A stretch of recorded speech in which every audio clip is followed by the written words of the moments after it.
Oh my gosh, I went crazy and binged last night on a bunch of chicken breast. Go ahead. Global Formulas code Laura. Okay, I don't know who submitted this one, but you are crazy. What is up, you guys? We are here at the Anaheim Marriott. Today is Saturday, September 2nd, and we just wrapped up prejudging of the IFBB Bikini Pro Iron Games. So this is gonna be the first in a series of YouTube Q&A videos that I'm gonna be filming for you guys. Over the last few weeks, I had you submit questions on Instagram anonymously, and I've got a bunch of them here on my phone. So I'm gonna be answering questions on any and every topic. So before we get into it, don't forget to subscribe to my channel, like the video, turn on that notification bell, and let's jump right into the questions.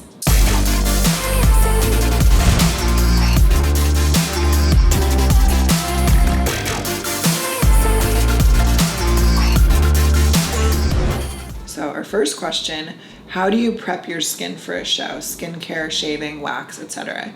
So this is a great question, and this is actually something I've been struggling with a little bit this year. I've had some dry spots on my butt that have made my tan not ideal, but what you want to do is the week before the show, you want to make sure you're exfoliating with exfoliating gloves or an exfoliating towel, not a loofah, every day, ideally with the Pro Tan Get Buffed or just a gentle exfoliant, nothing harsh. Nothing that's really going to strip your skin. And then you want to make sure you're using moisturizer every single day leading up to the show, with the exception of the day you start getting your first coat of tan. So if you're doing a Pro Tan DIY where you're building the tan for a few days, you do not put lotion on the day you're going to do your first coat. The day before you do your first coat of any tan, whether it's somebody spraying you or a Pro Tan DIY, shave your entire body. If you have a waxing routine, do your waxing routine as normal. If you've never waxed before, right before a show is not the time to try it. You could get bumps, irritation, like red bumps and things, so you do not want to do that. And just make sure that you're shaving with a good razor that will give you that good shave, but also you don't want to cut yourself. I've done that, I've made that mistake before, shaving my arms and things like that. If you cut yourself, that's going to show through the tan too. So be careful, ladies, and if you need more tips, just slide in my DMs. Things you wish you would have known before your very first competition. That's a great question. And one thing I always tell my brand new competitors, if you spray tan with a vendor, like if you're using the company on site for your show, you're gonna be tanning naked with the rest of the ladies in the show. So if you are a shy person, just be prepared for that. It's just ladies in there, so nothing to be afraid of, but that is something I didn't expect. Before my first competition, I wish someone or my coach had maybe broken down how the day would actually work. I never had anyone do that, so I make sure to do that with all of my clients, because a lot of these shows, there's no set times. It's just kind of be ready at a certain time and then wait. And it was really hard to know, like I didn't know when to eat. I didn't know how prejudging or finals was gonna run. And I think that was more of just who I was working with at the time. So those were all things I wish I knew. And then I also wish I had somebody to tell me to really document and take a lot of photos and videos, because show days can sometimes feel like being at an airport where you're just sitting around and waiting. And they can also feel like a wedding day where so much work and effort and preparation goes into this one special day, and then it goes by so quickly. And so you just want to make sure you document so you've got all the nice memories to go with it. Next question. Looking back as to when you went to see your coach in Vegas and hearing you're not conditioned yet, how did you accept that? What made you want to continue pushing mentally? So this question refers to when I went to Vegas briefly during the NPC USA's weekend at the very end of July. And that was the week before the Tampa Pro, which was supposed to be my first show of the year. And I kind of knew in my heart that I was not lean enough yet for Tampa. And ultimately, Jamie and I wanted to make the best decision possible, because going all the way to Florida from the West Coast is a big expense and a lot of effort and a lot to put your body through. And so when she told me, or when we kind of made the decision that I wasn't ready yet, yes, it was disappointing, but try to remember and try to be flexible with your show plans, because ultimately we as competitors want to get on stage at our very best. What is the point of getting on stage if you know you're not at your best? And this is something with my clients sometimes that drives me crazy. Your reason for competing should not be, oh, this show date is good for my parents to come see me, or I booked a non-refundable vacation the day after my show. That's not a good reason to force yourself into a show date. You should be on stage when you're at your very best and nothing less than that. And so I knew that Tampa wouldn't be my best look. And so while it was, you know, maybe a little bit disappointing to know that that wasn't going to be the date, my mindset is really that of an athlete, and I'm here to compete. I'm here at these shows to compete and to do my best and to see how I stack up. So I wanted to ultimately put myself in the best situation possible.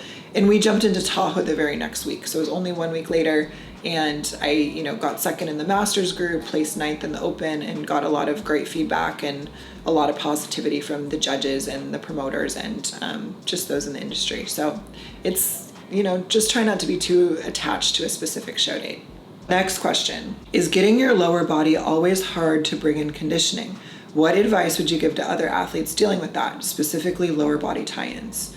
This is a really common question for bikini, and what they're referring to here is those glute ham tie-ins in the back. And this is a hard area, especially for new competitors. And understand that, number one, you have to be lean enough. So that is just more dieting, you know, less food, more cardio. Don't be afraid to be a little uncomfortable. At the same time, you actually need to have the muscle mass in that area to have the tie-in show. So if you literally don't have the glutes and don't have the hamstrings to create that tie-in shape, you need to take time off to build it. So that's something that a coach should be able to help you assess what's realistic for you and how do you get yourself to that point for a specific show. And if it's even possible for you. If you're brand new and you don't have the muscle mass, you may not be seeing those deep, sharp tie-ins just yet. Next question. How do you know when you're ready to enter a prep? That I could do a whole, TED Talk on. So entering a prep, it depends on where you're at. If you're a brand new athlete, you probably just need to make sure you've got at least a little bit of muscle mass and training behind you, and ideally less than 20 pounds to lose to get to a lean stage weight. And just go for it. When you're brand new, honestly, you just have to go for it and see how you look and see how you stack up if you've never been lean before. If you're more of an advanced athlete, you've got to really assess and look at whether you've made the improvements to your physique or posing that the judges asked of you at your last show. If you haven't made those improvements, it's not a good sign that you should start a prep. If your hormones are imbalanced, if you're having issues with food, anything like that, if you're having health issues or gut issues, those are all red flags that you should not start a prep. So it's really just more so about, okay, have you made the improvements? Are you in a good place in your life, personally, professionally, time-wise? Is your body feeling rested and recovered? And those are all green flags that you'd be ready to start a prep. Next question. What's a day in the life / what does your schedule look like during peak week? And how does that differ from your usual schedule or routine? These actually look quite similar to me. The difference with peak week is that every single morning on a peak week, I check in with Jamie, meaning I take photos, videos, measurements, fasted weight, and I send her biofeedback answers to the questions that she has for me, things like my sleep quality, digestion, step count, etc. And other than that, you guys, my days are the same. It's just that in peak week, there is no room for error. Everything matters. Your sleep matters, your supplementation. I'm typically not having anything with artificial sweeteners during peak week, which means a lot of my global formula supplements I'm not having, like sad face. But other than that, it's really the same. You know, I go to the gym most of the time in the mornings, some days in the afternoons, and I eat my meals. I typically am working on client check-ins in the afternoon and evening since they submit during the morning. And then I just try to really get my butt to bed no later than like 10:30 at night. So that way I can be up early again around 5:30 to do my check-ins and repeat. And then peak week, if it's an out-of-town show, typically Thursday would be a travel day. And then Friday is the check-in for the show.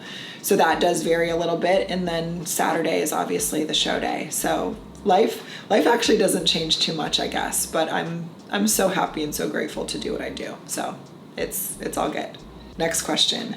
Artificial sweeteners in peak week Liquid form of stevia. All right, I will link you guys my favorite liquid forms of stevia in the description box. I use pure stevia only in Peak Week as my sweetener. I do not use Splenda, I do not use anything with sugar alcohols. Like I mentioned, I cut all artificials, so sadly all my BCAAs, protein powders, etc., pre-workouts are out during the week of Peak Week. These last 4 weeks when I've had shows back to back, on this Sunday after a show, I will treat myself maybe to a BCAA or a scoop of protein powder, but that's it. So it's been very minimal. Next question. Will you talk about PEDs at all? I'm a first-time competitor thinking about hopping on Clen. Totally trust my coach, but I'm still nervous. So this is a sensitive topic, you guys, and I do plan to share more content about this, but let's address it. So first of all, recognize that any PED that you do not have a prescription for is a felony in the US. So be mindful of that. Like it's not something to mess around with. And if you're a first-time competitor, honestly, you should be able to just diet and get lean for a show with just a calorie deficit and more cardio. You should not need to be taking PEDs if you're healthy from the inside out. And for many years, I was a 100% natural competitor. I am on TRT now, but I really don't like PEDs for first-time competitors. So this is something I would not recommend. I do not recommend my first-time competitors take anything unless they have a past history of PED use. So I would just be really, really cautious and make sure you're doing your research and always talking with a doctor about anything you're doing. I want to try competing, but I'm scared for the damage it will do to my hormones. So this is something that is, yes, possible. And most women, when we do diet down and we get really lean, our hormones are suppressed just because we are eating so little dietary fats. That is part of the process. However, if you're typically a healthy individual, you don't have issues with hormones, and ideally you should always be doing blood work before you start a prep. I make all my competitors, whether they are natural or enhanced, do blood work before I will even put them into prep to make sure that they are healthy. So if you have a healthy starting point, it's unlikely that a prep itself, especially without any type of added hormones in the mix with your supplementation routine, will do anything to your hormones long term. Most of us, if we do get really, really lean, we lose our menstrual cycle, but that typically comes back shortly after we can eat a little more and we can put a little more essential body fat back on. So I wouldn't let that deter you if you really want to try competing. Next question. What is your macro split off season and how do you taper down through the weeks during prep? Gratitude for all that you do and are. First of all, thank you. In off season, I don't remember my exact macro split. I'd have to go back to my little spreadsheet, but typically the last 2 off seasons and in general, I am usually around 3,000 total calories for the day as just a normal day during my off season. So there is a limit to how much protein will do for you. So I want to say my protein last off season was maybe around 170, 180 grams. I think my fats were around 70 to 80. And then carbs would have been, 200 to 300, like fill in the gaps with the math there. And then there were times too, not that often, but sometimes Jamie would give me like a little additional flex meal or things like that. When I was with Kim Odo, I think I was a little bit more lax just because he wasn't looking at my food journal. So I just have gotten really good at maintaining my body in my off seasons. And that's something I always try to share and impart on my clients too, because having a good, productive, and happy off season is really important. Next question. What got you into competing? Oh, this is a fun one. So in 2011, that was the year between college and grad school. I had a breakup. I got skinny fat, and I spent all of grad school trying to get in shape. I didn't feel like myself. I'd always been an athlete and I did not feel like myself at all. So I dove into fitness. I became a group exercise instructor at Indiana University and at a local studio in Bloomington, Indiana when I was in grad school doing my master's. And I met other group exercise instructors that were competing. I saw a girl doing figure. I saw a girl have this dramatic weight loss, like 50 plus pounds to do bikini. And it was just very inspiring. And it planted that seed for bodybuilding. And during that time, I was learning how to weightlift. I was learning how to squat and deadlift and do Olympic movements. And it just kind of planted the seed that I really wanted to compete one day. And that desire just grew. The years that I was out of grad school, I had a job that kind of owned my life. And then as soon as I got my balance back, a few years later, I started competing. Next question. If you had to choose one macro to go over, protein, carbs, or fat, which is the better option? So always protein, you guys. Protein is always the best one if we're trying to be leaner, if we're trying to diet, if we're in our off season and we're trying not to gain weight. Protein is the thing that humans, we just tend to underconsume. It's very satiating, it's very satisfying, it's very filling.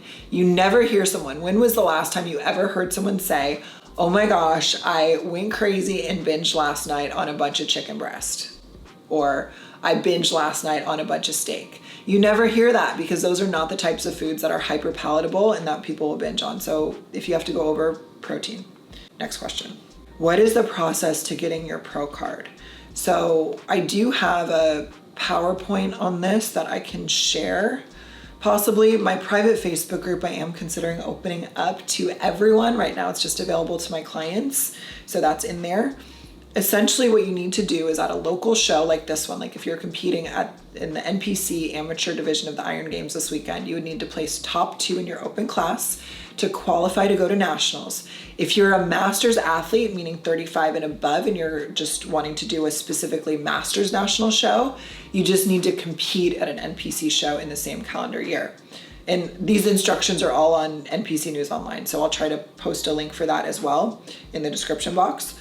And then once you go to nationals, depending on the national show that it is, you either need to win your class, win top 2 in your class, or win your class and then place in the top of the overall. So there are 6 main national shows each year that are not masters, just open. And so each of those are different. So 3 of them you can place top 2, 2 of them, I think it's top 1, and then Junior USA's, I think you not only have to win your class, but place top 3. So again, I will post a link to the rules. You guys can check it out. My Facebook group will likely be available to the public soon, so you'll have even more info there. Next question. Go ahead. Global formula is called Laura.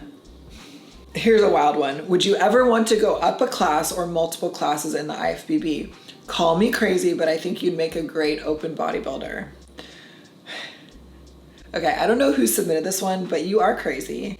And your girl is still trying to get big enough for freaking bikini 6 years later.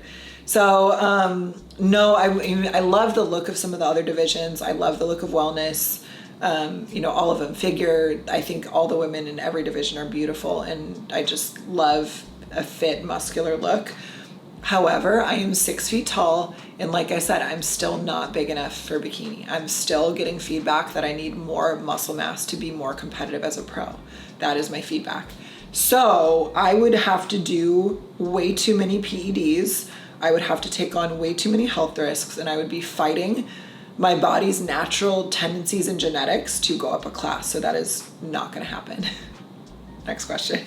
Would it be possible to get a pro card without drugs? Yes, it is possible. However, what I see today is amateur athletes that are very impatient, and people think that turning pro, going to Olympia, all of this should happen very quickly.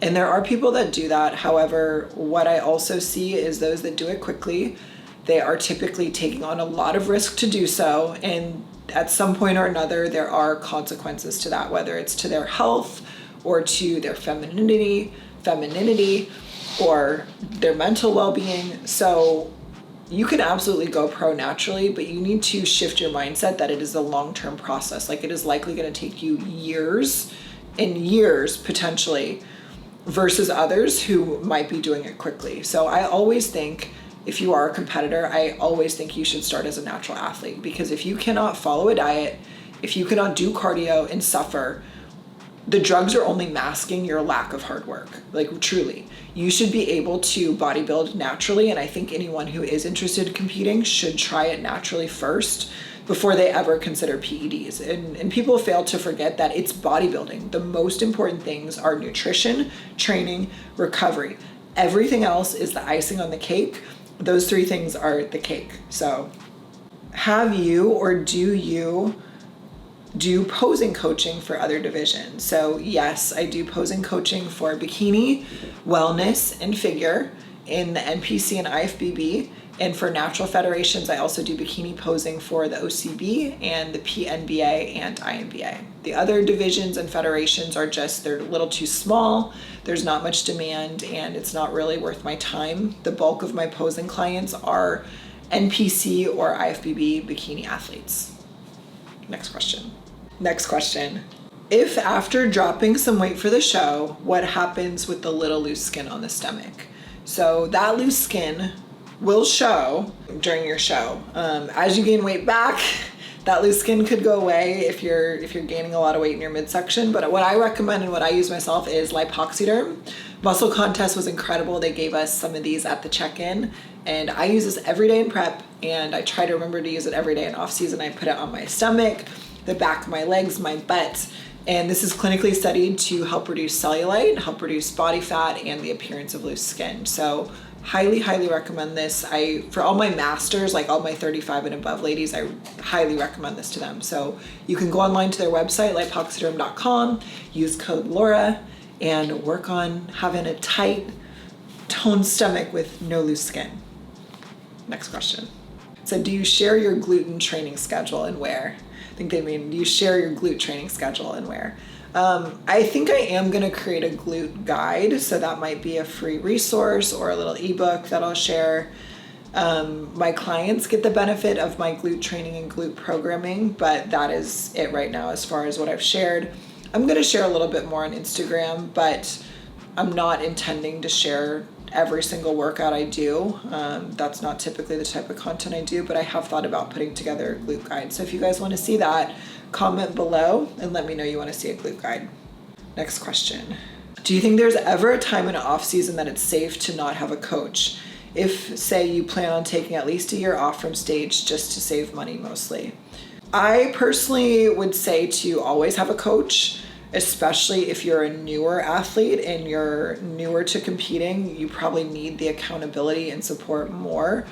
If you're someone who is advanced and can be highly consistent and highly accountable to yourself, that might be different. There were times when I was in an off season of over a year where I would take breaks from coaching with Kim Odo, but since I've started working with Jamie, I've not taken any breaks, and I think it's for the best. There are times in my off season, if I didn't track a day at macros, like she would call me out at my check-ins, and I would just overall was so much more consistent. I think my results were better. And that's even with me being a coach and being very consistent and accountable to myself, keeping spreadsheets, keeping checklists. So if you're not at that point where you're really an advanced bodybuilder, I would recommend trying to have a coach year round and maybe see if you can afford something, that works for you. Maybe you can sign up for more months of coaching. That means a lower monthly rate, or maybe you can check in a little less often, or, just figure out what might work for you and be strict with your budget. If you're not keeping track of your overall budget, you might be overspending on other things that ultimately may not be as important of a priority to you.